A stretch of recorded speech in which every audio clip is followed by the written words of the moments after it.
Bé, doncs us dono la benvinguda novament a la segona part del seminari. Aquest matí hem estat explorant l'experiència especialment del Pla Director Urbanístic de l'àrea metropolitana de Barcelona, veure com havia estat el procés de participació i també hem estat analitzant una mica quins són els reptes de la participació a una escala metropolitana. I hem fet una sèrie de propostes també que es podrien aplicar a una escala metropolitana aquí en el context de Barcelona. Llavors, per tenir un altre punt de vista i per aprendre d'altres experiències, hem volgut fer aquest seminari a la tarda que compta amb la presentació de 3 experiències internacionals, que són les de Mont-real, les de Lille i les de Grenoble, que, com veureu, es complementen i presenten unes experiències molt interessants pel nostre cas. Tenen en comú, com el cas de Barcelona, que són institucions d'elecció indirecta, per tant, tenen la mateixa dinàmica que tenim a l'àrea metropolitana de Barcelona, que no hi ha una elecció directa d'aquests consellers metropolitans, sinó que són els propis alcaldes i regidors que estan a la institució metropolitana. I, per tant, bé, això després veureu que cada una de les aglomeracions té població diferent, mides diferents, hi ha de més grans i més petites, però que comparteixen aquesta característica amb la de Barcelona. Llavors, abans de donar la paraula, agrair, com he fet al matí, en primer lloc, tant a la Generalitat, la Direcció de Participació Ciutadana i Processos Electorals, la concessió d'aquest ajut a la recerca, tota l'ajuda també per poder fer aquest seminari, i concretament també als tècnics, el Manel Gutiérrez i a l'Adrià, que estan també donant-nos suport avui en el seminari. I també agrair al Joan de Rasti, que és el traductor de Simultània Intèrprets, que farà tota la traducció durant aquesta tarda. Com hem fet al matí, si teniu preguntes, si us plau, les podeu escriure en el xat i enviar-les que posa suport sessió, enviar-les en el suport, que recolliran les preguntes i al final de les intervencions donarem la paraula per respondre aquestes preguntes. Ho farem de manera seguida, donaré la paraula als 3 ponents i quan acabin, si hi ha preguntes, les formularem i si no, jo també plantejaré un parell de preguntes, d'acord? Llavors, jo ara canviaré el francès per donar la paraula als diferents ponents, als que els agraeixo molt que hagin volgut participar aquesta tarda i que tenim moltes ganes de conèixer les vostres experiències perquè segur que ens ajuden molt a tenir més referents per desenvolupar aquesta participació metropolitana que aquí encara està en un estadi molt incipient. Llavors vaig a canviar. Là, vous m'entendez bien? OK. Alors, en premier lieu, je vais donner la parole à François Desrochers, qui est conseiller en recherche de la communauté métropolitaine de Montréal.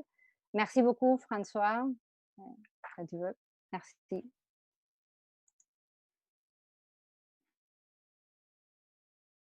Et voilà, partager. Alors, attendez un petit peu.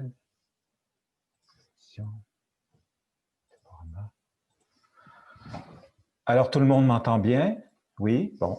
Alors, d'abord, Marionna, merci beaucoup pour cette opportunité pour moi de vous présenter le Grand Montréal et la communauté métropolitaine de Montréal et l'Agora métropolitaine, qui est donc un mécanisme de participation dont on est particulièrement fier. Je me présente donc François Desrochers, je travaille à la direction générale de la communauté métropolitaine de Montréal depuis 18 ans. J'ai une formation en sciences politiques et un doctorat en études urbaines. Et donc, dans le cadre de mes fonctions, j'ai notamment eu à organiser les agoras métropolitaines. Et donc, ça me va me faire plaisir de vous en parler aujourd'hui. Rapidement, pour vous situer un peu le Grand Montréal. Alors, le Grand Montréal, c'est un territoire de plus de 4000 km² avec une forte proportion de terres agricoles, à peu près 60% par rapport à 40% de zones urbanisées. C'est un territoire qui compte 82 municipalités, en fait des municipalités et 14 MRC et agglomérations, ça c'est l'échelon régional si vous voulez. 82 municipalités qui ont des tailles très différentes. L'île de Montréal regroupe en fait à peu près la moitié de la population de la région de Montréal, qui est 4 millions de population. Il y a des petites municipalités rurales, il y a des municipalités d'importance moyenne, donc une diversité de cadres de vie. Et la communauté métropolitaine de Montréal est là, en fait, pour essayer d'arriver avec des orientations et des objectifs communs pour ces 82 municipalités. Le conseil de la CMM, en fait, je vous disais tout à l'heure que Montréal recoupe la moitié de la population du Grand Montréal. Et donc, sur nos instances décisionnelles, la moitié des élus qui siègent à la CMM viennent de Montréal. Sur un conseil donc, de 28 membres, 14 élus de Montréal. C'est la même chose pour le comité exécutif, 4 membres sur 8. Parmi nos instances, nous avons aussi des commissions, commission de l'aménagement, commission du transport, en fait. Et donc, sur ces commissions, qui ont souvent des mandats de consultation, qui ont d'ailleurs souvent fait des consultations publiques assez d'importance, c'est des commissions qui donc ont des mandats correspondant à nos grands champs de compétences. Là, je vais essayer de faire une petite pause. J'allais peut-être un peu vite pour notre traducteur. Quels sont les grands champs de compétences? En fait, c'est des champs de compétences assez classiques, là, des champs de compétences stratégiques à l'échelle d'une région métropolitaine.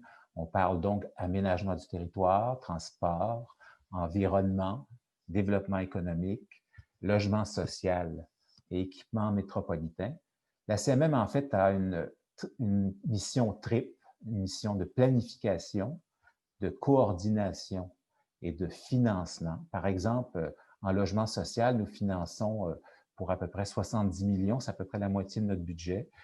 Donc, avant la CMM, les municipalités, ce n'était que les municipalités qui avaient du logement social qui contribuaient au financement du logement social. Avec la CMM, les 82 municipalités de la CMM contribuent au financement du logement social, qu'elles aient ou non sur leur territoire, donc du logement social. La CMM, donc, on a une mission de planification et au cours des années, on a fait beaucoup de plans, des plans donc dans les grands champs de compétences qui sont les nôtres. Développement économique, plan directeur réseau vélo, plan de gestion des matières résiduelles et un plan, donc que je vais parler un peu plus au cours de ma présentation, le plan métropolitain d'aménagement et de développement. Marionna en parlait tout à l'heure. En fait, je vous ai reproduit là, donc sur l'écran une typologie là, de grands modèles de gouvernance métropolitaine, en commençant par la municipalité qui a des statuts et des compétences métropolitaines, par exemple à Toronto au Canada, un organisme intermunicipal sectoriel en transport. On en a un aussi dans le Grand Montréal, l'Autorité régionale de transport. Il y a évidemment le modèle de coordination volontaire des municipalités à l'échelle métropolitaine, ce qu'on voit beaucoup aux États-Unis, et le modèle, dans le fait, de la catégorie 3, donc dans lequel la CMM se retrouve, un gouvernement métropolitain supramunicipal, dans notre cas, sans suffrage universel, les élus étant cooptés à l'échelle métropolitaine. Ça m'amène d'ailleurs à faire peut-être ouvrir tout de suite une parenthèse. L'échelon métropolitain n'est pas réputé pour être un échelon près des citoyens. Souvent, c'est des dossiers un peu techniques. Nous, les plans, les programmes qu'on réalise sont souvent à l'intention de nos municipalités qui, par la suite, délivrent le service à l'échelle métropolitaine. Et donc, la question de la participation publique, la question de la participation citoyenne est effectivement un défi. Et c'est une préoccupation qu'on avait d'ailleurs, et j'en parlerai un peu par la suite, un peu plus tard, c'est une préoccupation qu'on avait lorsqu'on a mis en place l'Agora métropolitaine. Donc, l'Agora métropolitaine est liée à l'adoption de notre plan métropolitain d'aménagement et de développement. Et pour aller, en fait, pour expliquer un peu les origines de l'Agora, il faut remonter à excusez-moi, je vais un petit peu trop vite. Donc, notre plan métropolitain d'aménagement et de développement qui est entré en vigueur en 2012 et qui repose sur le principe de la conformité. Le gouvernement du Québec a donné des grandes orientations en matière d'aménagement. La CMM a adopté son plan métropolitain d'aménagement et de développement qui est en conforme aux orientations gouvernementales. Par la suite, les 14 MRC agglomérations du territoire, donc l'échelle régionale, doivent conformer leurs outils d'aménagement à notre plan. Et par la suite, dans une autre séquence, les 82 municipalités de la CMM doivent conformer leur plan et règlement d'urbanisme au plan métropolitain d'aménagement et de développement. Donc, c'est un modèle qui est quand même assez, qui a des dents, si on n'est pas conforme, les municipalités ne peuvent pas aller de l'avant avec ces projets. Alors, c'est un modèle quand même assez efficace c'est effectivement, pour nous, quand on parle de l'histoire de la CMM, on peut dire qu'il y a la CMM avant l'adoption du PMAD, du plan métropolitain, et la CMM après l'adoption du plan métropolitain. Je reviens, en fait, je remonte à 2011, l'année où on a adopté le plan métropolitain. En fait, la loi nous imposait une démarche assez stricte pour adopter le plan. On devait arriver avec un projet, ce qu'on a fait en avril 2011, un projet identifiant un certain nombre d'orientations, d'objectifs pour l'ensemble de la région. On devait faire une consultation publique avant d'adopter le plan en décembre 2011. Ce qu'il faut préciser ici, c'est que dès le départ, il y a beaucoup de gens qui croyaient qu'on n'y arriverait pas. Ce n'était pas la première tentative. Il y avait aussi de l'opposition. Quand on a adopté le plan métropolitain, le projet de plan en avril, un groupe de municipalités trouvait déjà qu'on allait trop loin au niveau de la gestion de l'urbanisation dans le plan, se sont opposés au projet. Alors, ce n'était pas clair qu'on allait effectivement réussir à adopter le plan. Et nous, dans l'administration, on a décidé qu'on allait miser beaucoup sur la consultation publique. Et effectivement, on a eu à peu près 350 mémoires parce qu'on a beaucoup sollicité. Et beaucoup de groupes, beaucoup de citoyens sont venus parler donc de l'importance d'avoir un plan, de se donner des orientations en matière d'environnement, de transport, d'aménagement. Et en fait, une fois qu'on a adopté le plan, grâce à cette consultation publique, grâce à cette implication des citoyens, des groupes, plusieurs des objectifs qu'on avait initialement mis de l'avant, par exemple, orienter 40 des nouveaux ménages dans des quartiers ARTA, axés sur le transport en commun, on est passé de 40 à 60 dans le plan final, de 30 à 35 de hausse de la part modale du transport en commun, protéger non pas 12, mais 17 du territoire du Grand Montréal. Donc, en référence à ces grands objectifs, la consultation publique a vraiment permis de bonifier notre plan, de hausser la barre des attentes.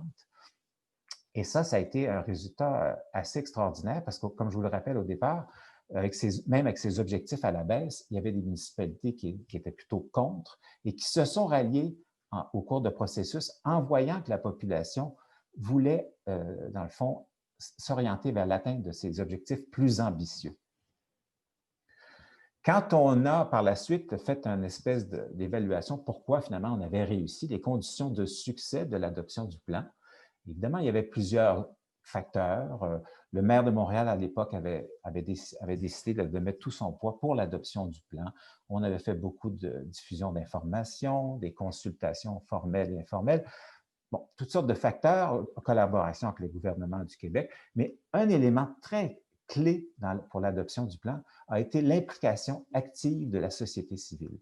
Et en fait, quand on a eu cette consultation, les élus, et on a adopté le plan, les groupes, les membres de la société civile nous ont dit « On est content que vous nous aviez consulté pour le plan, mais on souhaiterait qu'on fasse aussi partie du suivi de la mise en œuvre de ce plan. » Et c'est là que la commission de l'aménagement, qui a fait un rapport de la consultation, a dit « Nous recommandons de mettre sur pied une agora métropolitaine. » Alors, l'agora métropolitaine n'était pas du tout dans le radar quand on est arrivé avec le projet de plan. C'est vraiment quelque chose qui est arrivé au niveau de la consultation publique et on a décidé d'intégrer ça dans notre plan tout en ne sachant pas du tout comment on allait concrètement réaliser comment on allait faire fonctionner ce mécanisme de suivi. Donc, l'agora métropolitaine a donc été créée à la suite d'une recommandation la grande consultation en 2011 sur le projet de PMAD. C'est maintenant notre principal mécanisme de suivi du plan métropolitain. C'est pour nous une façon de prolonger la mobilisation qui a été observée lors de l'adoption du PMAD. Un des objectifs est d'alimenter la fierté d'appartenance à la région métropolitaine parce que la région métropolitaine, ce n'est pas nécessairement un territoire auquel s'identifient les groupes et les citoyens. On essaye donc de faire cristalliser un peu cette idée de région métropolitaine, de développer un réflexe métropolitain. C'est aussi pour nous une occasion de mettre en valeur des réalisations municipales inspirantes qui peuvent donner des idées à d'autres municipalités pour faire en sorte d'aller dans le sens des orientations qu'on se donne.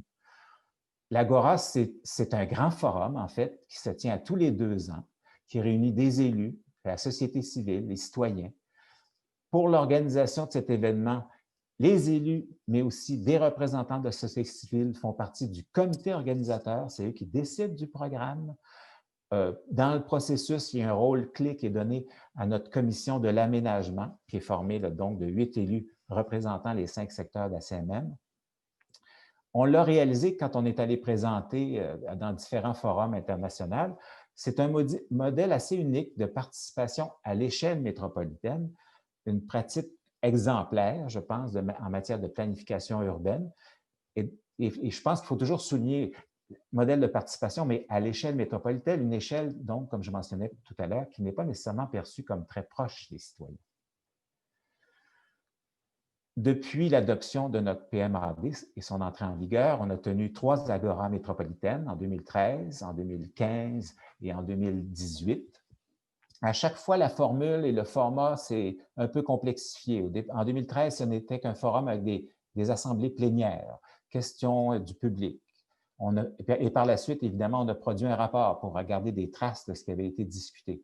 En 2015, c'était encore une assemblée publique avec des conférenciers, questions-réponses, mais on a ajouté une exposition de projets inspirants. Alors là, différents porteurs de projets venaient parler de ce qu'ils avaient réalisé, qui allait dans le sens de notre plan. En 2018, là, on a poussé pas mal plus fort la formule. On a fait des assemblées plénières, on a fait des ateliers. On s'est associé avec des groupes pour organiser les ateliers. Et en plus, c'est que les ateliers ont produit des recommandations. Et dès le départ, on a indiqué que l'Agora 2018 allait alimenter la CMM pour adopter son prochain plan d'action du PMAD 2019-2023. Ce que je dois aussi préciser, c'est que quand on tient un Agora, donc qui est un grand forum, on parle d'à peu près 700 participants là, à chaque fois. Quelques semaines avant l'Agora, l'administration publie un rapport de suivi sur l'Agora. C'est un document qui est assez fouillé, où on documente, entre autres, des indicateurs sur l'état d'avancement de notre plan, où on illustre des cas inspirants. Et là, en fait, l'idée, c'est que tout le monde ait ce document-là en main, en ayant une idée de où est-ce qu'on en est maintenant, de sorte que lorsque vient l'Agora, c'est l'occasion de parler de qu'est-ce qu'on fait pour la suite, comment on va aller plus loin dans la mise en œuvre du PMAD. En 2018, donc, vous avez à l'écran, on a fait 8 ateliers. C'était sur des thèmes très, très diversifiés. Vous le voyez un peu à l'écran, la mobilité, l'agriculture, la gestion des inondations et des risques, le redéveloppement. Et chacun de ces thèmes-là a fait l'objet d'un atelier. Vous voyez les logos des organismes donc, représentant la société civile qui ont pris en charge ces ateliers, qui avaient mandat de les animer et puis qui devaient produire des recommandations. Dans chacun de ces ateliers, nous, ce qu'on s'assurait, c'est qu'il y ait des élus qui puissent parler de réalisations qui avaient été faites dans leur municipalité. Alors donc, dans cette espèce d'échange et de délibération, pour éventuellement arriver à ce que vous voyez à l'écran, donc un rapport de l'Agora, comme tous les autres Agora, on a produit un rapport avec les 40 recommandations, des constats de la commission d'aménagement.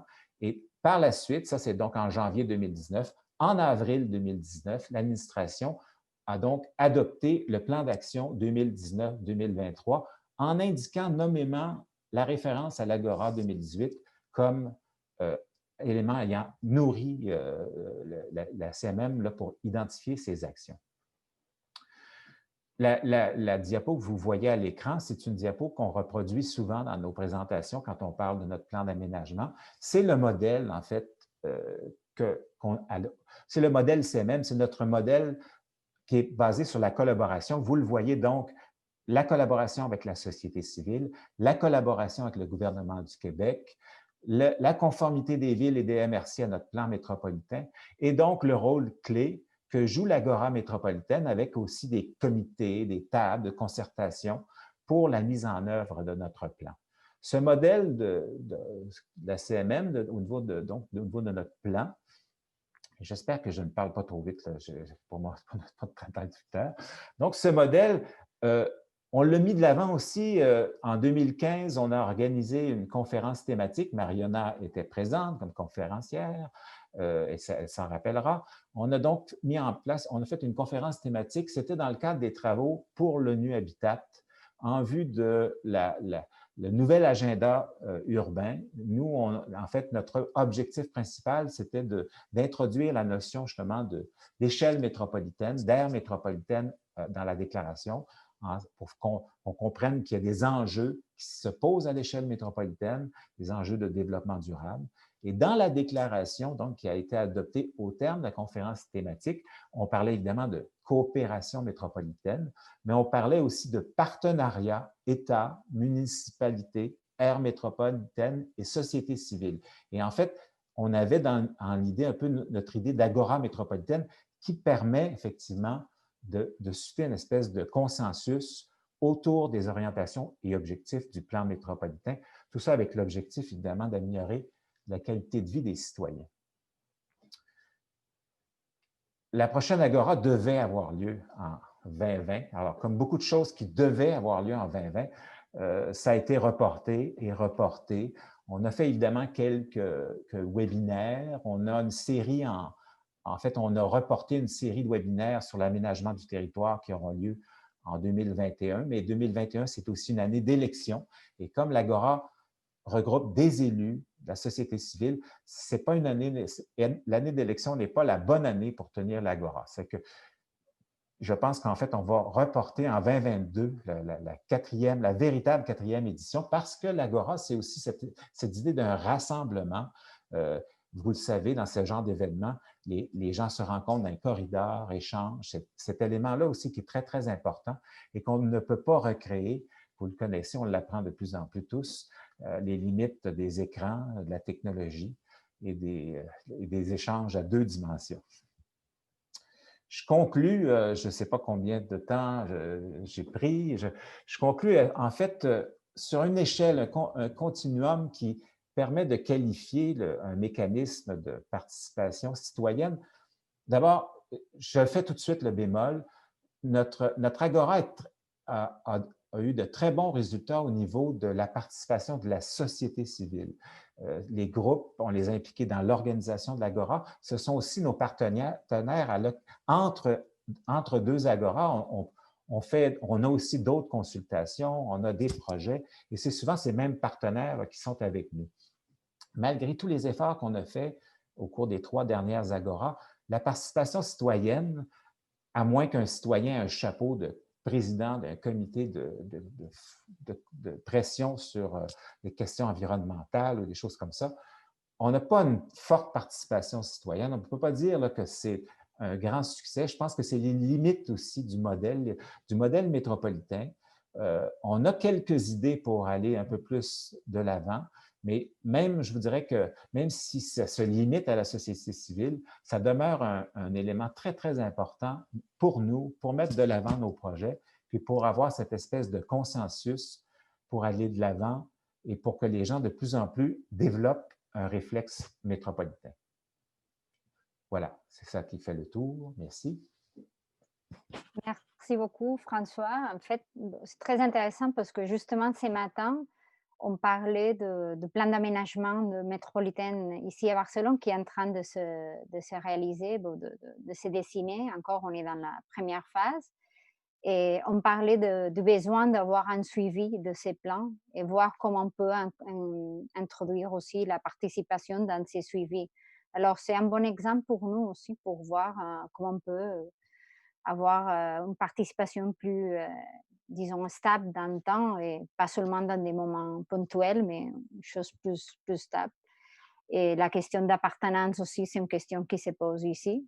parce que bon, c'est pas évident que les gens connaissent l'institution métropolitaine et c'est une façon aussi de les faire connaître l'institution. Merci beaucoup. Alors là, on va passer à la métropole européenne de Lille et Romain Deneuve, qui est chargé de mission de participation citoyenne, il nous illustrer avec les outils qu'ils ont chez eux. Merci beaucoup, Romain.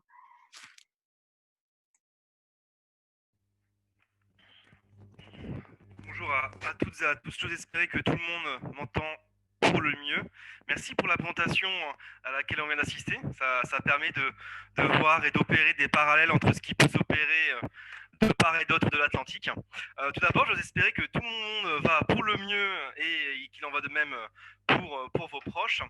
Je vais juste me présenter au préalable et puis après vous expliquer comment j'ai articulé ma petite présentation. Un grand merci à Mariona pour cette possibilité. C'est toujours un plaisir de pouvoir échanger sur nos pratiques et puis aussi de se nourrir des échanges qui en suivent. Donc moi, je m'appelle Romain Deneuve, je suis en charge de la participation citoyenne à la métropole européenne de Lille, et ce depuis maintenant presque 3 ans, depuis janvier 2018. Moi, là-bas, je suis urbaniste, j'ai un double cursus en urbanisme et en aménagement.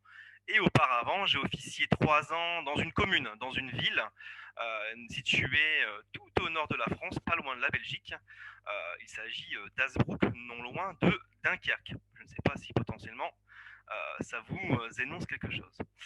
Pour revenir à ma présentation, elle va s'articuler en 3 points. Tout d'abord, je vais vous présenter qui nous sommes à la MEL, à la métropole européenne de Lille.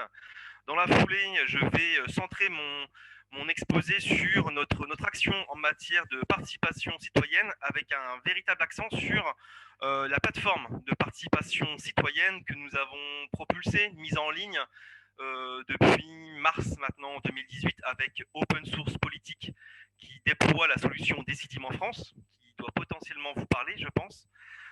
Et dans un troisième point, je vais vous rapporter 2 exemples qui peuvent retraduire notre action et puis effectivement, à l'image du propos précédent, vous dresser un constat et de potentielles améliorations en ce qui nous concerne. Si tout le monde m'entend bien, si je ne parle pas trop vite, je vais avancer.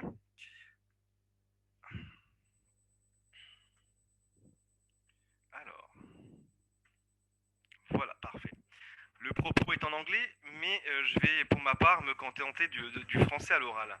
La métropole européenne de Lille, qui plus est le document affiché, a été actualisé. Maintenant, nous sommes 95 communes, et ce depuis tout récemment, pour ne pas dire maintenant depuis 4-5 mois environ. 1,2 million d'habitants. On a aussi pour originalité d'être la métropole la plus rurale de France. C'est une véritable singularité en ce qui nous concerne à échelle nationale, mais pas que, puisque aussi nous sommes une métropole transfrontalière, puisqu'on jouxte un pays situé juste au nord, à savoir la Belgique. Par ailleurs, nous sommes aussi membres de l'Eurométropole, mais je ne vais pas m'attarder sur le propos aujourd'hui. Je pourrais, le cas échéant, vous apporter des ressources en ce sens. Nous, la métropole européenne de Lille, le souhait durant le précédent mandat, donc 2014-2020, fut d'initier un dialogue citoyen pour rendre possible la co-construction des politiques publiques. C'était un véritable enjeu, un véritable objectif qui, effectivement, à ce jour, n'avait pas de précédent. C'est à partir du mandat précédent 2014-2020 qu'il y a une ambition relativement certaine qui a été envisagée en matière de participation citoyenne. Et donc, pour ce faire, notre président, qui a été réélu lors des précédentes élections, en la personne de Damien Castelin, a souhaité, je cite, ouvrir les portes et les fenêtres de la métropole européenne de Lille. Très bien. La parole, ok. Et en acte, ça s'est traduit tout d'abord par une chose, c'est une ambition qui a été concrétisée par la nomination d'un vice-président en charge de la métropole citoyenne, qui, nous, à échelle technique, nous permet de rapporter nos sujets et de faire en sorte que la participation citoyenne est reconnue au même titre que les autres politiques publiques portées par la MEL. L'urbanisme, le développement économique, les déchets ménagers, la nature et l'environnement, par exemple. C'est une réelle plus-value.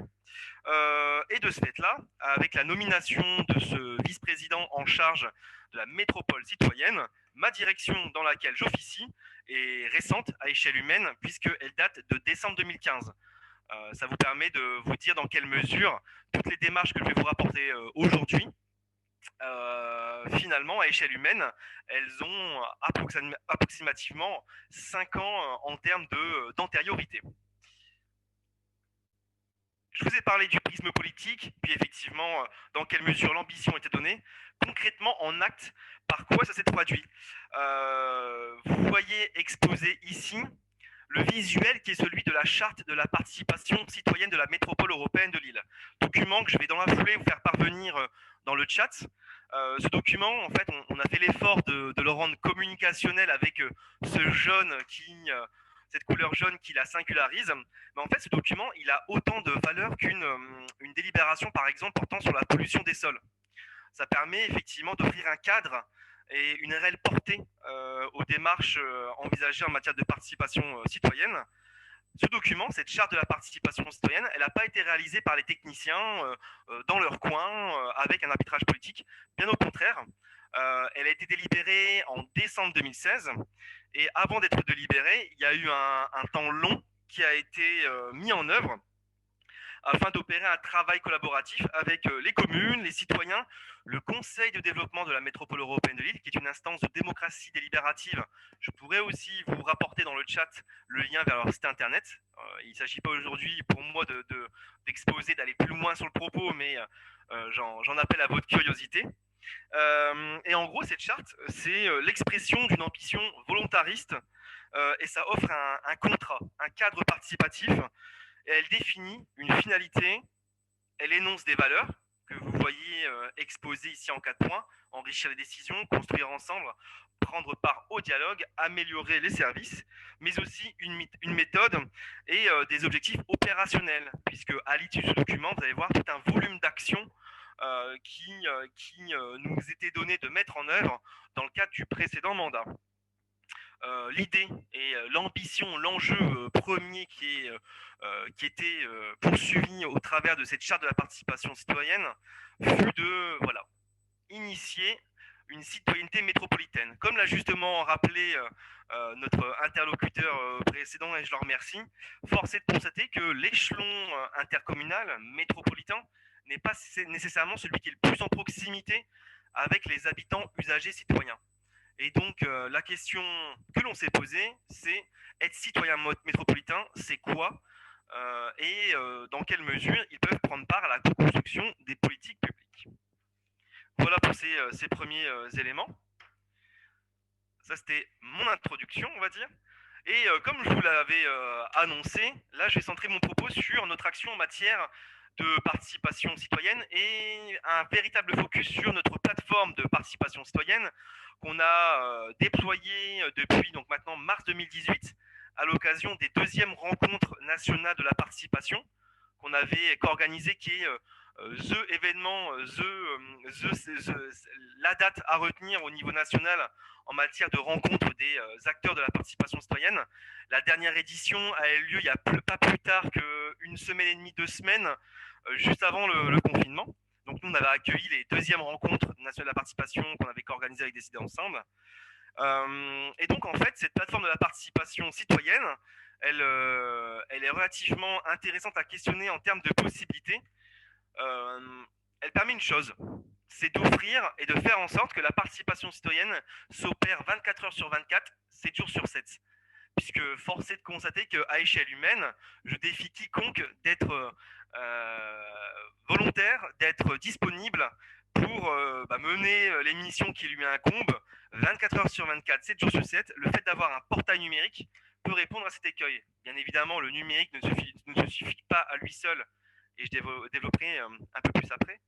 Sur cette plateforme, on peut en faire appel à différents outils. On peut déployer des enquêtes participatives, des cartographies interactives, des débats, mais aussi recueillir des contributions libres. Et concrètement, notre singularité à échelle nationale avec cette plateforme de la participation citoyenne, c'est qu'en ce qui nous concerne, on ne cantonne pas la participation citoyenne au seul sujet en lien avec l'urbanisme, l'aménagement, en lien avec, je ne sais pas, la transition écologique. On investit ces sujets bien évidemment, mais on s'est dit qu'il serait intéressant d'aller au-delà. Et donc là, je vais vous donner 2 exemples. Le premier, en fait, à l'occasion du 8 mars 2019, donc il y a maintenant un peu plus d'un an, et de la Journée internationale des droits des femmes, on a souhaité à la MEL lancer une cartographie interactive afin de sensibiliser sur le thème de la représentation des femmes dans l'espace public. Et donc, le temps de cette mise en ligne, au final, on a recueilli 230 données qui ont pu être collectées, et ça a permis de construire une base de données, bien évidemment non exhaustive, mais qui a permis d'offrir un visuel intéressant. En plus de ces contributions, on a des collaborateurs au sein de la métropole européenne de Lille qui ont de ce fait-là après constitué une base de données sur le nom des rues de la MEL qui porte un patronyme féminin, et on en arrivait à un constat. Uniquement 2% des rues de la MEL portent le nom de personnalités féminines, tandis que 31% de ces lieux, quant à eux, portent un nom de personnalité masculine. Et autre élément, ça veut dire quoi? Ça veut dire que sur 5500 km de route sur le territoire métropolitain, seuls 75 km portent un nom féminin. Pourquoi je vous ai parlé de ça aujourd'hui? C'est vous montrer que, en ce qui nous concerne, la participation citoyenne, elle vient aussi potentiellement servir d'outil pour sensibiliser à des sujets qui sont sociétaux, d'une part, et aussi elle permet, cette plateforme, d'envisager des collaborations à l'interne, puisqu'il y a ma direction qui a travaillé sur le sujet en déployant cet élément sur la plateforme de participation citoyenne, et on a une autre direction en charge de l'open data, j'y reviendrai après, qui, quant à eux, avaient besoin de nous pour recueillir voilà l'expression des usagers. Donc double enseignement, intervenir sur des sujets d'ordre sociétaux, et d'autre part permettre aussi à l'administration métropolitaine de travailler sa culture collaborative. Donc ça, c'était le premier exemple. Le second exemple, qui témoigne un peu, et comme vous pouvez le voir sur la photo, c'est moi. Bon, il faisait un peu plus beau, c'est normal, c'était l'été, et c'était l'été dernier. Je vous l'ai dit, on intervient sur des sujets d'ordre sociétaux, bien évidemment sur les politiques publiques dont la MEL a la compétence, mais on intervient aussi sur des sujets qui questionnent le quotidien des habitants, usagers, citoyens du territoire métropolitain. On a un service au sein de ma direction qui s'appelle le Bureau des temps, qui questionne les politiques temporelles. Et en fait, il y a un vrai sujet chez nous. Chaque année, on a un exode de nos habitants, usagers, citoyens vers d'autres régions pour se rendre en vacances. Et en fait, ça pose pas mal de questions. Et donc, on a déployé une concertation qui portait sur l'été en métropole. Et la singularité de cette concertation, c'est qu'elle a allié le online et le offline. Qu'est-ce que je veux dire par ça? On a bien évidemment développé un processus en ligne sur la plateforme, mais en fait, on est allé directement sur l'espace public pour recueillir l'expression des habitants, usagers, citoyens du territoire métropolitain, avec un dispositif qu'on a appelé ICE, Interpellation citoyenne estivale. Et donc concrètement, on est allé sur 8 marchés différents, 8 marchés alimentaires, à différents horaires, sur différents lieux. L'intérêt de vous rapporter ça aujourd'hui, c'est quoi? C'est vous montrer aussi que nous, à la métropole européenne de Lille, lorsqu'on fait de la concertation, on cherche à recueillir et rencontrer une certaine pluralité des publics. Tant que faire se peut, à permettre le aller vers. On ne demande pas aux citoyens de venir à notre rencontre, mais c'est nous qui déployons les modalités nécessaires pour aller à leur rencontre. Et surtout, on adapte toujours notre processus participatif en fonction du sujet, de la thématique, en tout cas de la politique. Je vais tout doucement, après, tendre vers la conclusion. Je ne sais pas où j'en suis en termes de temps. Mariona, c'est bon? Je t'en remercie. J'espère que je ne parle pas trop vite. En tout cas, merci de m'écouter. Je vous avais parlé de l'open data. J'y reviens juste ici. On a chez nous une autre direction qui déploie un portail open data. Qu'est-ce que ça veut dire pour nous en matière de participation citoyenne? Chaque concertation qui est menée, toutes les données qui en sont issues sont après mises en ligne dans une logique de transparence et d'accessibilité. Concrètement, quand nous on fait une concertation, après on fait un rapport d'analyse constamment qu'on remet au service, et après on fait un bilan pour dire dans quelle mesure la concertation a influencé la décision finale qui a été prise au travers d'une délibération prise par les élus du conseil métropolitain. C'est notre méthodologie. Et donc, le portail Open Data permet aux citoyens de faire son propre rapport d'analyse. Et ça, c'est une réelle plus-value. J'en arrive tout doucement vers la conclusion. Bon, ça, c'est un petit trait d'humour. En gros, la personne qui est représentée derrière, c'est une chanteuse française. Peut-être que nos interlocuteurs français la reconnaîtront. Pour rappel, nous, notre plateforme de la participation citoyenne, donc on travaille avec Open Source Politique, qui nous permet de déployer la solution Decidim en chiffres. Et donc, cette plateforme, elle est open source, ce qui est pour nous très, très important.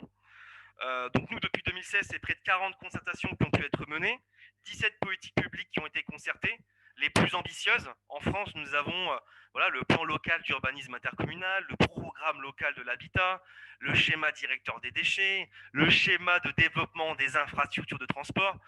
Il y a eu de la concertation sur l'ensemble de ces politiques structurantes. Et comme je vous l'ai dit, on est aussi venu sur, pour nous, des sujets qui sont de l'ordre de la sensibilisation et du quotidien des habitants, usagers citoyens du territoire.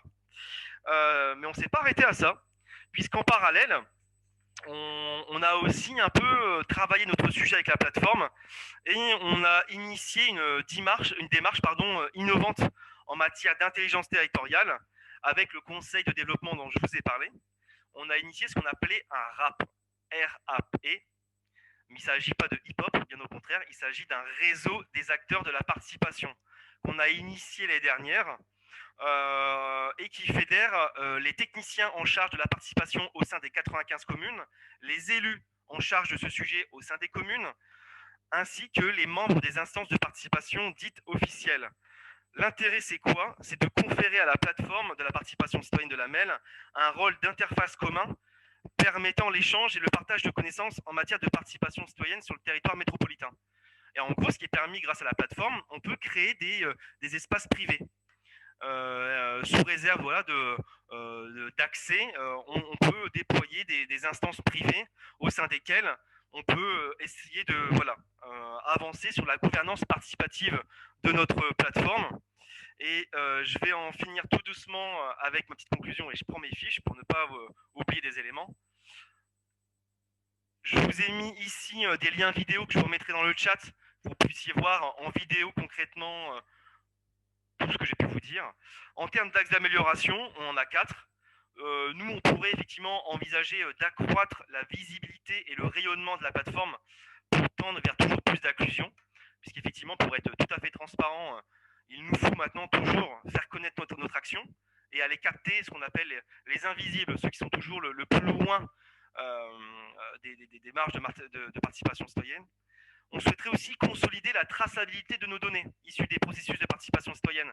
En gros, de faire en sorte que chaque contribution qui nous est donnée, on puisse y apporter un droit de retour. On commence, nous, à stabiliser ce qu'on appelle la redevabilité citoyenne, offrir une réponse à chaque contribution.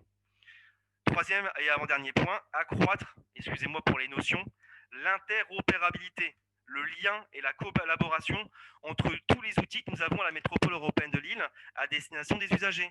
Nous avons un site qui permet de consulter des données cartographiques. Nous avons un portail de gestion relation aux usagers pour les demandes du quotidien, des doléances individuelles. Et donc, on souhaiterait vraiment parfaire le lien et les collaborations entre tous les outils, offrir un canal à destination des usagers pour ne pas perdre notre audience. Et enfin, ça c'est une possibilité qui est en rien actée à ce jour, envisager la mutualisation de cette plateforme pour les concertations qui sont mises en place par les communes, puisque le véritable enjeu maintenant, c'est de ne pas dupliquer ce que l'on peut caricaturalement appeler en France le millefeuille administratif, où on a différentes strates. Maintenant, à ce jour, toutes les collectivités et toutes les strates veulent aussi déployer leur plateforme, et ce qui fait que le citoyen, finalement, il ne sait plus trop s'y retrouver. Donc voilà ce que j'avais à vous dire moi aujourd'hui. C'est encore moi ici en visuel. Je pourrais aussi vous retraduire cette vidéo. J'espère avoir été précis. En tout cas, c'était un plaisir pour moi d'échanger avec vous ce jour. Et place à la suivante. Un grand merci. Merci de m'avoir écouté. Merci beaucoup, Romain. Et en fait, je trouve que c'est impressionnant. Moi, j'ai lu le document, la charte la charte de la participation de la métropole, et c'est un document vraiment très pédagogique en plus, avec un vocabulaire et une façon vraiment de toucher ces sujets d'une façon très, très facile, disons. Je trouvais que c'est très complet et les sites par la plateforme aussi, c'est vraiment, bon, pour nous, c'est étonnant parce que c'est ça, nous, on est vraiment au Besserolles, hein, de processus de participation. Et dans le cas de France, là, on va voir aussi dans le cas de Grenoble, vous avez vraiment beaucoup d'outils et de processus en même temps. Et c'est vraiment bon, un très bon exemple pour voir comment articuler ces processus avec les défis aussi qu'il y a, bien sûr. Alors, merci. Et je vais donner la parole finalement à Sylvie Barnezet, qui est la responsable aussi de participation citoyenne de la métropole de Grenoble-Alpes. Comme vous voulez, merci beaucoup. Merci. Alors, je vais partager mon écran.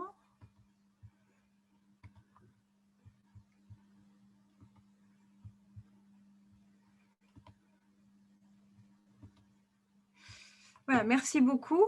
Vous allez voir qu'il y a une certaine continuité, ressemblance avec ce que la métropole, la MEL, la métropole européenne de Lille, fait. Ce n'est pas complètement un hasard, en fait. Les métropoles, effectivement, françaises, depuis le dernier mandat, depuis 2014-2015, sont montées en charge de façon assez importante, en tout cas un certain nombre de métropoles, peut-être pas toutes. Et nous avons construit un réseau des métropoles participatives, dont le premier rendez-vous s'était tenu à Grenoble en 2017. Et on a beaucoup échangé, effectivement, sur comment faire en sorte que les métropoles ne soient pas uniquement technocratiques, ne soient pas vécues comme des objets tout puissants, sans lien avec les citoyens. Et donc, effectivement, on a un certain nombre de métropoles qui testons des choses, qui expérimentons des choses. Voilà. Moi, je m'appelle Sylvie Barnezet, je suis responsable de la participation citoyenne dans la petite métropole grenobloise, Grenoble-Alpes Métropole. Du coup, c'est un territoire de 49 communes. On est une métropole récente. En fait, on est devenu métropole en 2015. Avant, on était communauté d'agglomération et on est une petite métropole, 450 000 habitants. Donc, on voit bien que par rapport à Montréal, voire par rapport à Lille, on est à la fois une petite métropole, d'abord vécue comme une technopole finalement, avec son fameux triptyque université, recherche, entreprise. Et donc, en fait, l'identité métropolitaine aujourd'hui n'existe pas véritablement encore. En fait, on est au milieu des montagnes et c'est un peu ça, les montagnes, qui fait l'identité. Mais au-delà de ça, on est du coup, on n'est pas métropole régionale. Hein, c'est Lyon qui est la capitale de la région. Donc, on est la deuxième métropole d'Auvergne-Rhône-Alpes. Voilà, donc on est composé de 49 communes qui sont donc une ville dense, Grenoble, qui est au cœur des montagnes et dans ce qu'on appelle la cuvette grenobloise, avec aussi des problèmes de pollution notamment, d'engorgement, de fortes questions de mobilité entre montagne et fleuve. On a des petites communes de balcons de montagne, en fait, sur des pentes. Et puis, on a du rural aussi et des communes qui sont rentrées depuis peu, finalement, en relation forte avec la métropole. Et donc, tout ce travail-là, il a fallu le faire ces dernières années, en fait. Donc, tout en faisant le travail avec les habitants sur cette construction pas à pas de ce qu'est la métropole, en fait, il a fallu aussi, et presque encore plus, le faire avec les communes, finalement, et avec les élus, puisque les maires sont d'abord maires, avant d'être élus métropolitains. Et leur légitimité est encore, on voit les choses évoluer, hein, mais leur légitimité est encore, bien sûr, basée sur le fait qu'ils sont élus au suffrage universel direct dans leur commune et non pas à l'échelle métropolitaine, on est sur un deuxième degré. Voilà pour le contexte. Donc, on est sur un territoire où la question de la participation citoyenne est assez historique, assez forte. Dans les années 60, on a eu un maire de Grenoble qui est devenu maire par des circuits et des associations d'habitants qui luttaient contre un certain nombre de choses. Bref, on a une ville-centre et un certain nombre de communes qui ont mis en place, qui ont l'habitude de concerter voilà, on est un territoire avec des revendications fortes, avec une diversité importante.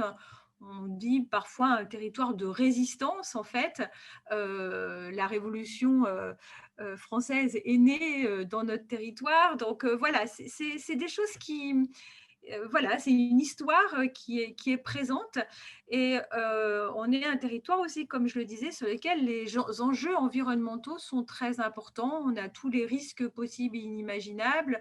On a des problèmes de pollution forts parce qu'on est une cuvette. Voilà, on a plein d'enjeux avec des grosses entreprises qui travaillent aussi sur des technologies qui peuvent être réinterrogées aujourd'hui, hein, liées à un progrès technologique comme des entreprises ou des structures comme le CEA. Bref, on est dans un environnement où cette question de la participation, où la place des citoyens, en fait, est forte.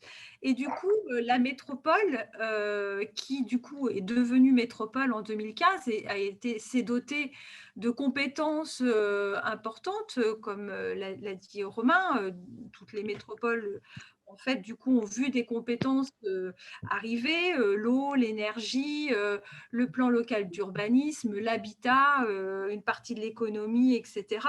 Tous ces enjeux-là passaient à la métropole. Il a fallu en fait légitimer cette métropole et travailler sa relation aux habitants avec les communes, bien entendu, mais essayer de faire en sorte qu'elle ait sa petite musique métropolitaine, on va dire, à côté des communes pour petit à petit faire comprendre ce que la métropole fait.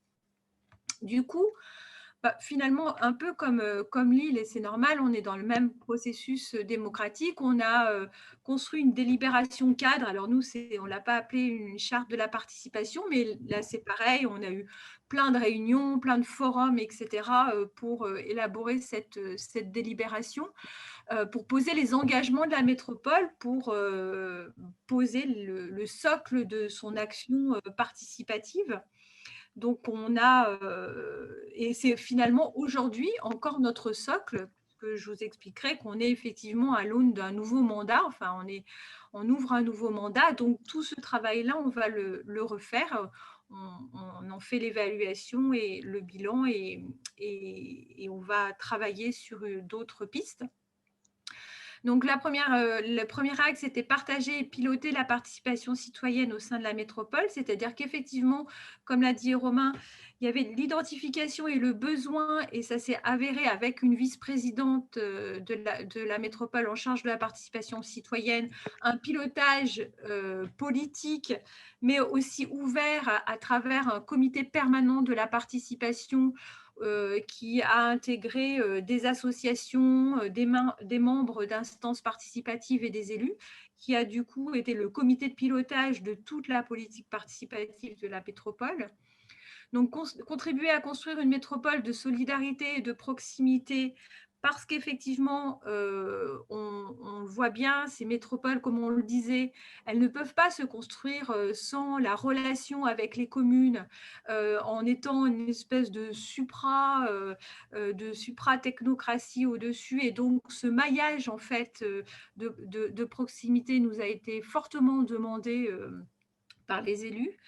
Renforcer la place du citoyen Dans l'élaboration, le suivi, l'évaluation des projets et politiques métropolitains, ça, c'est effectivement tout le processus, en fait, et Romain l'a bien dit aussi, en fait, en amont, pendant, en aval, avec toute la question du droit de suite, etc., et comment, en fait, on construit la délibération avec les citoyens aussi. On sait à peu près bien faire exprimer des gens, recueillir leurs paroles. Encore faut-il que leurs paroles soient tracées, qu'on leur fasse un retour et qu'on trace en fait leurs paroles dans l'évolution des politiques et des projets, et faire évoluer le fonctionnement des services publics grâce à la participation des usagers.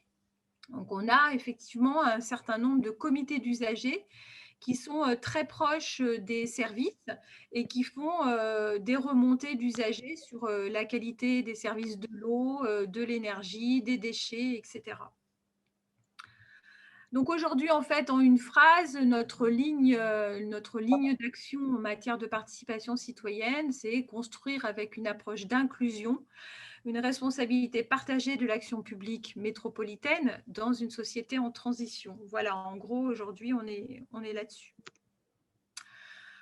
Pour aller un petit peu plus dans le détail et ce qu'on fait, donc du coup, on a ce cadre depuis fin 2015-2016. En gros, ça se répartit en trois axes pour faire un peu rapide. Et voilà, on a des instances participatives permanentes, donc un conseil de développement, Romain en a parlé, ce sont des instances obligatoires en fait, qui réunissent des collèges de citoyens, de la société civile organisée, etc., qui émet des avis, qui est saisi ou s'auto-saisit sur un certain nombre de choses. On a les comités d'usagers dont je vous parlais, on a une commission consultative des services publics locaux, qui est une instance réglementaire aussi, qui émet des avis sur toutes les délégations de services publics.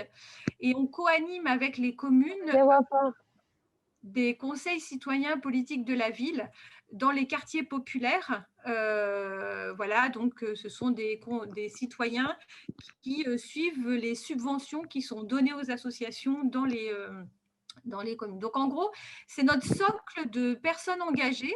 C'est à peu près 300 personnes qui se sont engagées auprès de la métropole et qui plus ou moins fortement s'engagent et dans les politiques publiques. Donc c'est un peu notre socle de citoyens avec lesquels on essaye de travailler aujourd'hui la question de c'est quoi l'engagement citoyen, ça veut dire quoi s'engager dans auprès de politiques publiques, qu'est-ce qu'on en attend. Voilà, comment on valorise en fait cet engagement, d'où des questions aujourd'hui de formation, de certificat d'action citoyenne, etc. Bref, tous les dispositifs possibles et inimaginables dont a parlé aussi Romain, donc des panels de citoyens tirés au sort, des projets financés, des projets de collectifs de citoyens financés par un fonds de participation métropolitain, des réunions, des balades urbaines, des installations sur l'espace public, etc. Une plateforme numérique aussi, la même chose, qui essaye de centraliser un peu toutes les démarches de concertation. Et voilà, je ne vais pas trop m'étendre là-dessus, on aborde toutes les questions. J'ai oublié de le dire, on est une direction en fait rattachée à la direction générale. Et donc, on est transversal à toute la métropole et donc on accompagne toutes les autres directions qui souhaitent travailler avec des habitants, avec des citoyens et au-delà avec des parties prenantes.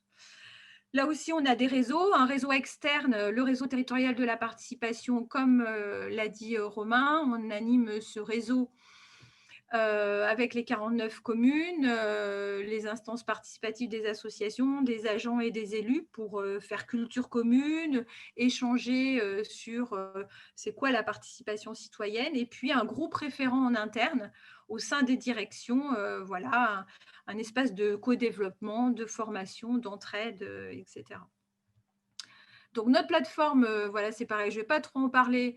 On a 11 000 contributeurs aujourd'hui et ce qui est intéressant, effectivement, on en parlera sur l'articulation numérique présentielle. Le numérique permet d'avoir plus de jeunes par rapport aux démarches qui sont plus en présentiel, parfois aussi un rééquilibrage par rapport aux femmes. Et puis, c'est une autre forme de participation qui est plus individualisée, qui se fait 7 jours sur 7, effectivement. Voilà, en tout cas, on utilise beaucoup cet outil. Il ne faut pas utiliser que cet outil. C'est un des risques qu'on peut avoir aujourd'hui de basculer du présentiel au tout numérique. Voilà, mais on essaye de bien articuler les deux et d'enrichir l'un avec l'autre. Donc plein de façons de faire différentes, mais vous connaissez très bien tout ça. Voilà, donc ça c'est la petite équipe qu'on a. Donc c'est une équipe jeune aussi qui s'est construite depuis quelques années. Donc participation dans les projets politiques, concertation sur un gros projet de renouvellement urbain qui s'appelle les villes neuves, dans lesquelles la question justement de l'interpellation citoyenne est très forte. On a des associations très mobilisées sur ce secteur. Une coordination du Conseil de développement, de la Commission consultative des services publics, comité d'usagers, etc. Un travail sur les outils numériques, dont la plateforme numérique, et puis aussi une page Facebook, un travail avec l'écosystème du numérique grenoblois pour arriver à construire en ce moment, par exemple, des espaces inclusifs pour les personnes, pour essayer de continuer à travailler avec elles. Voilà. Voilà un peu notre petite équipe. Alors, en fait, comment on travaille en interne? Comme je le disais, on est rattaché à la direction générale. On est au service des directions opérationnelles, donc on les accompagne en termes de stratégie, de méthode, de parcours, d'outils, d'animation, d'écriture de cahier des charges, etc. On s'implique en fait dans les projets, dans les équipes projets selon le besoin. Soit on est carrément dedans de façon complète, soit de façon ponctuelle. On a un fort lien avec la communication multi-support, et on a des outils de suivi, effectivement, puisqu'en fait, en même temps, on est sur plein de démarches de participation en même temps. En fait, on en suit plusieurs. On est garant des démarches, ça c'est quelque chose qui est pour nous important, c'est-à-dire que on repose à chaque fois les questions de règles du jeu, de garantie, de marge de manœuvre, d'intégration de la parole. Pour nous, c'est quelque chose de très, très important, de sens, d'approche globale. Voilà. On fait le lien aussi avec les communes, souvent quand il y a besoin. Et aujourd'hui, on a plusieurs communes en fait qu'on accompagne parce qu'il y a eu les nouvelles élections, il y a de nouvelles équipes municipales qui sont arrivées et qui ont repéré qu'il y avait une ingénierie à la métropole, et du coup qui viennent nous demander comment on fait, etc. Et donc aujourd'hui, on accompagne plutôt en termes de stratégie finalement un certain nombre de communes, et on va continuer à travailler ça dans le réseau territorial de la participation. On acculture à la fois les services et en interne. On fait des séminaires de direction aussi, puisqu'on sait que cette question-là, la participation, si elle n'est pas acceptée, travaillée, impulsée par le top management, ça ne marche pas forcément. On met en place des formations. Et puis, on essaye d'enrichir les projets, et ça, c'est vraiment là où on embête tout le monde, à vrai dire, sur le droit de suite, sur la traçabilité, comme on l'a dit, des expressions, sur l'évolution des projets, les bilans, les retours, en quoi les délibérations prennent bien en compte ce que disent les gens. Donc, c'est là où on est un peu poil à gratter, finalement, de la métropole. Voilà, ça c'est tous nos outils, mais il n'y a pas à lire, c'était juste une petite chose comme ça en disant qu'on utilise plein d'outils d'intelligence collective, voilà. Et du coup, en fait, devant nous, j'ai encore 2 minutes? Ouais, super.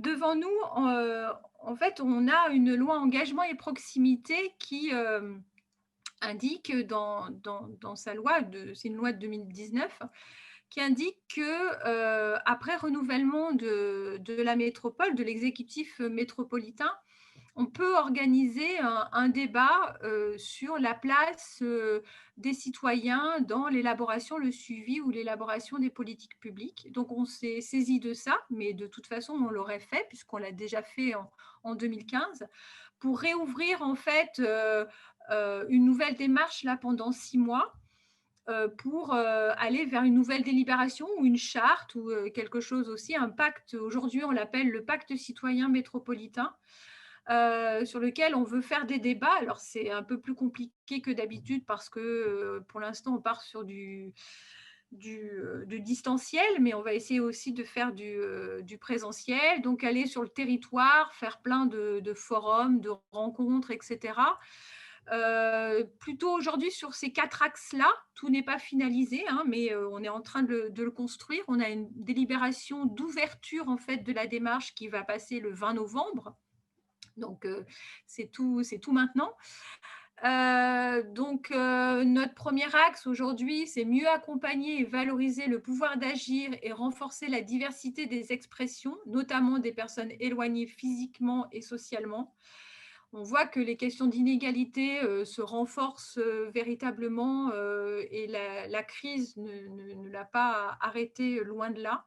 Donc, on veut vraiment travailler sur cette question-là. S'engager ensemble dans la transition environnementale.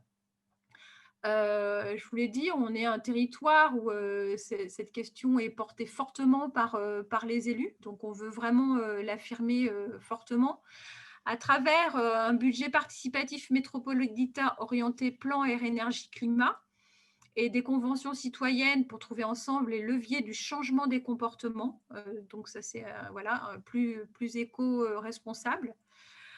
Renforcer la diversité d'espaces présentiels et numériques ouverts, pédagogiques, hein, la question de la pédagogie, de l'information, c'est finalement hyper important. On revient aux bases, mais c'est c'est essentiel pour lever les freins techniques, sociaux d'accès aux espaces d'expression et garantir la place des expressions dans le circuit de délibération, la traçabilité dans les projets.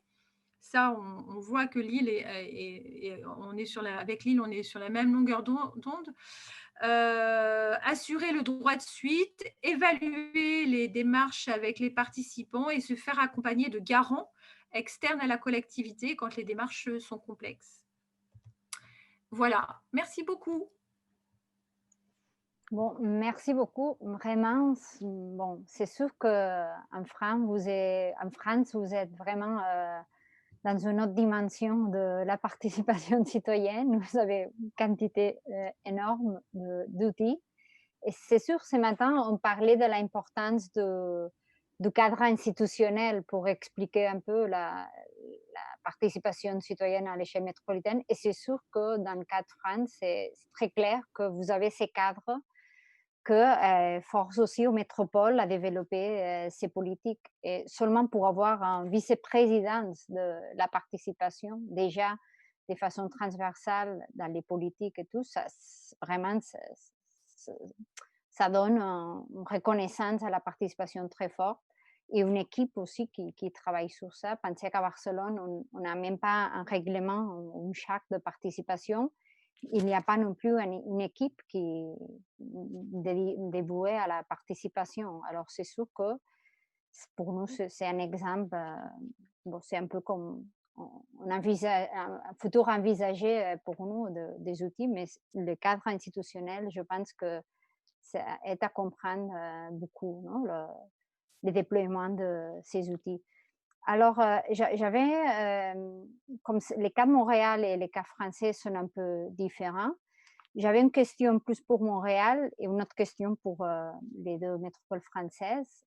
Dans le cas de Montréal, je voulais savoir, parce que vous avez parlé aussi du défi d'aller aux citoyens, non? Aux citoyens, pas aux groupes organisés, sinon aux citoyens courants. Je voulais savoir, est-ce que les groupes qui ont participé à l'Agora métropolitaine sont des groupes qui participent traditionnellement dans les municipalités, ou peut-être l'Agora, c'était aussi l'occasion de faire émerger d'autres peut-être plateformes ou d'autres groupes qui n'avaient jamais expressé peut-être, ou qui ne s'étaient pas manifestés, pardon, à cette échelle. Ça, serait la question pour François. Et après, pour la question française, surtout, quand on pense à l'articulation de la participation ici à Barcelone, comme on a aussi cette structure de communes et gouvernement métropolitain, comment vous faites pour articuler la participation, pour intégrer les outils de participation avec les municipalités? Parce que je veux dire, est-ce qu'il y a une coordination de la métropole où vous faites justement des politiques métropolitaines et après les communes font leur, mais comment faites, est-ce qu'il y a une coordination ou finalement, comment empêchez-vous cette duplication peut-être des outils? Parce que c'est vraiment un défi aussi, hein, d'avoir tellement d'outils de participation. Alors, si ça vous semble, on suit les mêmes ordres. Alors, François, si pourrait répondre. Donc, Mariana, pour ta question, ceux qui participent à l'Agora métropolitaine, en fait, une des caractéristiques de l'Agora métropolitaine, c'est de faire en sorte qu'il y ait des élus et des représentants de groupes et associations très actifs. Souvent, on peut avoir, par exemple, un événement, un colloque sur l'environnement, le développement durable, mais d'avoir cette très forte proportion d'élus, à peu près le tiers des participants, c'est des élus, des conseillers, des maires, mais aussi des représentants de groupes. C'est sûr que la question environnementale, c'est celle qui va chercher le plus, qui rejoint le citoyen. Notre plan métropolitain d'aménagement se porte sur l'aménagement du territoire. Là, c'est vraiment plus les municipalités qui sont interpellées. Les questions de transport collectif, c'est beaucoup des sociétés de transport. Quelques groupes aussi, c'est sûr, mais c'est des questions environnementales là, qui interpellent. C'est de faire en sorte que ces groupes, souvent, ceux qui parlent de transport collectif, d'environnement sont un peu éclatés, mais que tous ces gens-là se retrouvent à l'occasion d'un événement biannuel. C'est sûr que ce n'est pas le seul événement, ce n'est pas le seul moment, mais c'est là qu'on dit, dans le fond, que tous ces organismes-là et ces élus et ces fonctionnaires, parce que c'est aussi des fonctionnaires des villes, l'idée de développer un réflexe métropolitain qui ne vient pas spontanément. Là, quand on a, encore récemment, là, un projet de loi du gouvernement vient d'être déposé. On parle du municipal, des municipalités régionales de comté. On ne parle pas de la communauté métropolitaine. Régulièrement, nous, il faut revenir à la charge. Alors, l'Agora, de ce point de vue-là, cette idée de la fierté d'appartenance, mais le réflexe métropolitain, pour nous, c'est très, très important de cette dimension-là. D'accord, merci. Romain? Merci pour ta question, Mariana. Alors, je vais bien me ressaisir de mon micro. Sur la question que tu nous as posée, elle peut être interrogée de deux manières. De façon générale, sur l'ensemble des politiques publiques dont la MEL a la compétence, on a, nous, à l'interne, au sein de l'administration, une direction qui se nomme gouvernance territoriale et qui est la direction en lien direct, concret et permanent avec les communes. En gros, on a en toute logique un coordinateur territorial sur chacun des territoires. La MEL, après, est subdivisée en territoires, qui est un agglomérat de communes. Et donc, sur l'ensemble des compétences sur lesquelles la MEL intervient, nous pouvons mobiliser cette direction que l'on nomme gouvernance territoriale. On travaille en lien étroit avec elle. Sur le sujet plus spécifique à la participation citoyenne, c'est une belle question. C'est une belle question qu'il faut bien apprécier. Comme on l'a dit comme j'ai pu le dire en propos liminaire, nous, la singularité, c'est qu'on a trois profils potentiellement de communes. On a des communes qui sont emblématiques en matière de participation citoyenne, qui ont de l'ingénierie, des moyens financiers et une expertise technique. Si je les nomme, c'est Lille, Roubaix, Tourcoing. Potentiellement, ça peut vous énoncer quelque chose. On a des communes qui sont volontaristes, qui ont envie d'eux, mais qui ont besoin de nos éclairages pour potentiellement se lancer sur la mise en œuvre d'un projet, d'une démarche. Donc ça, c'est un autre profil de communes. Et le troisième degré de communes que nous avons sur le territoire métropolitain, ce sont les communes qui nous restent à sensibiliser. les communes qui ont entendu parler de la participation citoyenne. Hein. On a eu des événements relativement clés ces dernières années qui ont été relayés dans la presse nationale et internationale en matière voilà, de, de, du fait de prendre part hein, aux décisions qui encadrent, on va dire, la cité. Et donc les communes, le troisième degré, ce serait les communes à sensibiliser. Et c'est vrai que finalement, nous, en termes de posture, pour moi, la notion clé par laquelle j'ai envie de te répondre, c'est celle de posture. En notre qualité de technicien, on doit toujours être dans le juste équilibre entre coopération et être vigilant à ne pas être en ingérence. Donc concrètement, moi, dans mon travail au quotidien, lorsque je suis sollicité par une commune, je le rapporte à ma hiérarchie et c'est soit je suis en suivi, en accompagnement ou en portage.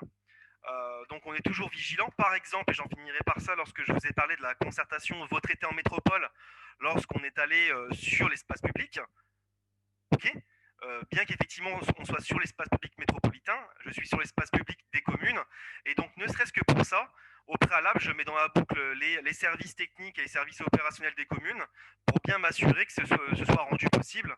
On travaille tant que faire se peut dans une coopération, on va dire, étroite, ne serait-ce que pour ces sujets-là. J'espère avoir répondu à ta question. Je prends le micro. Merci. Oui, Sylvie?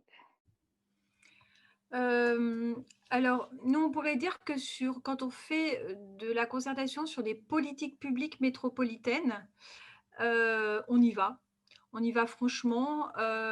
Sur le plan air énergie climat, par exemple, on a dans l'élaboration du plan air énergie climat, on a toute la compétence et on y va et on associe les communes fortement, mais pas uniquement. On associe plein d'autres acteurs et voilà.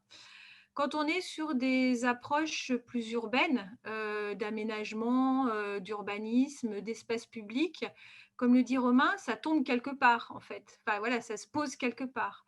Et là, souvent, en plus, les compétences sont plus complexes à détricoter. Il y a un morceau d'espace public qui est à la métro, un autre morceau qui est à la commune, etc. Et là c'est clair qu'on ne fait pas sans les communes. On le fait de façon très étroite. On coélabore en fait les démarches avec les communes même si le projet urbain ou d'aménagement ou de transformation de l'espace public est métropolitain, ou la métropole est maître d'ouvrage, on le co-construit avec les communes. Et ensuite, on a deux autres choses. On peut avoir des communes, alors on a un peu la même typologie de communes que Romain. Et aujourd'hui, comme je le disais, on a plein de nouvelles communes, de nouveaux élus, de nouvelles listes communales qui sont arrivées à la manœuvre avec dans leur programme la question de la participation citoyenne.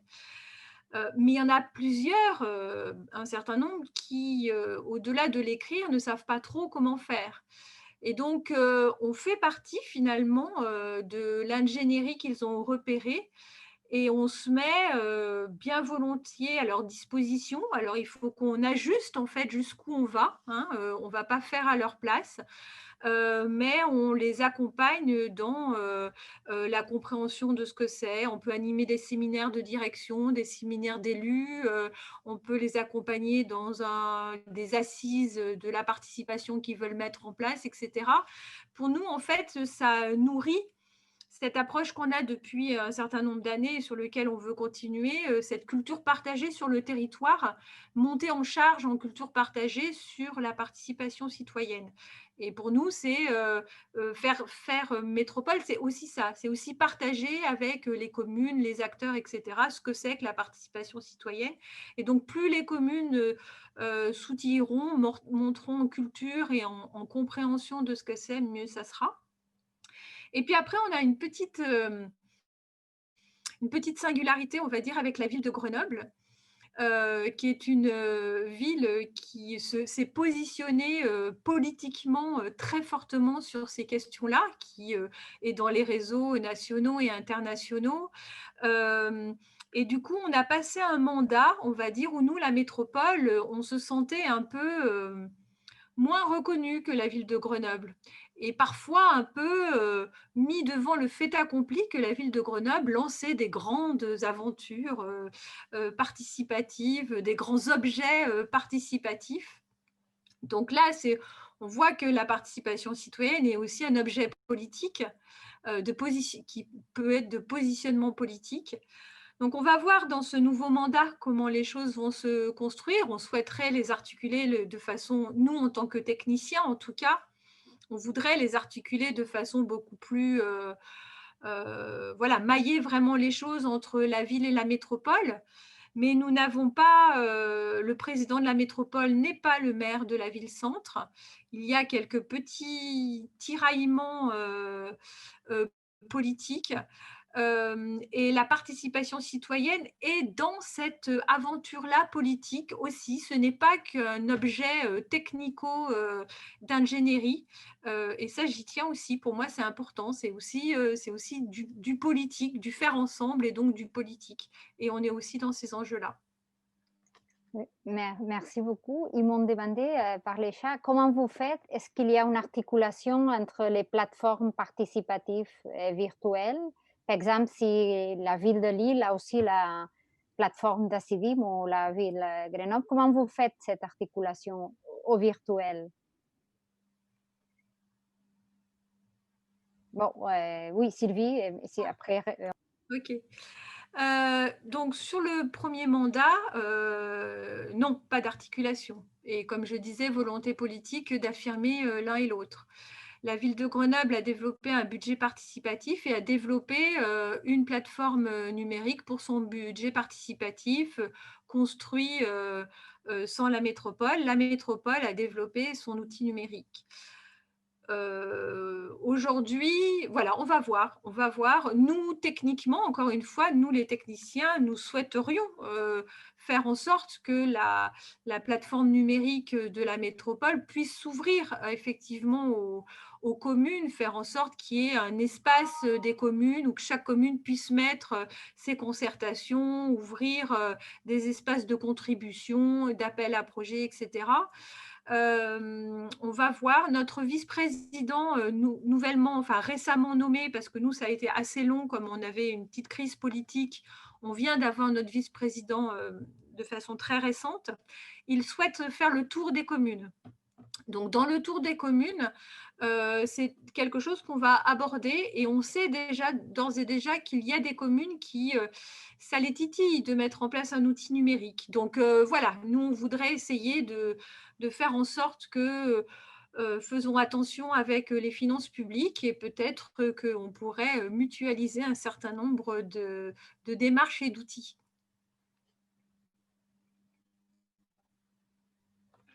Je vais rebondir pour la métropole européenne de Lille. Et finalement, derrière, mon propos, il va s'inscrire dans celui de Sylvie, justement. Et je répondrai par l'affirmatif. Oui, mais selon nous, en fait, ça ne se décrète pas et ça s'accompagne. Pour nous, c'est le propre de la participation citoyenne. Et c'est, comme l'a justement aussi énoncé Sylvie, on a vu ce besoin remonter il y a maintenant 2 ans, de par les communes qui sont longuement investies en matière de participation citoyenne. Et force est de constater que lorsqu'on ouvre la boîte de Pandore, c'est beaucoup plus complexe qu'il n'y paraît. Ce n'est pas juste mettre un logo, un visuel et effectivement les bonnes informations sur la plateforme. C'est que derrière, il faut certes les arbitrages politiques. Et puis effectivement, après, on vient questionner la répartition des compétences, la répartition des finances, un schéma de mutualisation. C'est là où finalement, derrière, l'ossature administrative française est bien faite. Pour chaque idée, il y a 14 textes à respecter.